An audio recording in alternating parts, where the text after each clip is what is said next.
Suppose the hood is already opened. Notice on top of the headlight there is that one bracket right there and the other bracket right here. We'll grab the first bracket and then lift it upwards. There it is, we got the first bracket pulled out. Now what we will do is we'll take out the second one, which is right here. We'll again grab it and then pull it outwards. There we got the second bracket taken out as well. Once both the brackets are pulled out, now we'll just pull out the headlight a little bit, but not too much. Just like that, this much is fine and we do not need to take out completely.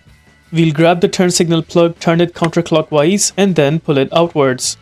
That is how we take out the turn signal plug along with the bulb. Now, in order to take out the bulb right there, since it's just a blinker bulb, so you can touch it and take it out as well. But for the purpose of this video, I will just use a napkin like this. I'll grab the bulb and then push it down and then turn the bulb counterclockwise. Once the rotation is done counterclockwise, only then we will pull the bulb outwards. There it is. That is how we take out the bulb. In my case, the bulb is good, so I'll be installing it back. But in your case, if you have a new bulb and you want to install it back, just make sure there are two pointers, one right here and the other one right there. It should match with the position of the plug. There is one position right here and the other position right there. So we'll go ahead and punch in the bulb inside that plug, also making sure it matches those two positions.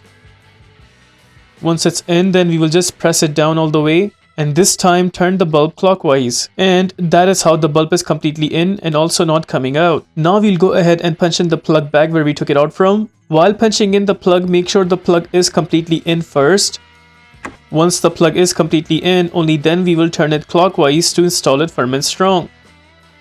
There it is, you will hear a clicking sound and it's also not coming out anymore. We are done with the replacement of turn signal bulb. Now we will just put the tail light back with those brackets. Here I'm trying to position the tail light back where it was. I had to wiggle back and forth until I was able to completely put back the headlight where it was. There it is. Also make sure the headlight is completely in from the right side as well. Once we see the headlight is in place, only then we will go ahead and punch both of these brackets back where we took them out from. Also make sure to push the tail light inwards and then we go ahead to punch in the longer bracket first. Make sure to install the bracket straight in that position right there, then slide it all the way down until it completely goes in. Just like that, we got the bigger bracket completely in. Now we'll punch in the smaller bracket and it goes in that spot right there. Again, we place it straight in that spot right there and then slide this bracket all the way down. I noticed for the smaller bracket, I had to wiggle back and forth until I was able to completely get it in. There it is, we got the second bracket in place as well. Also, you would notice the headlight is firm and not coming out. With that, we are done with the replacement of the turn signal bulb. If this video helps you in any way, please consider liking this video and subscribing to our channel.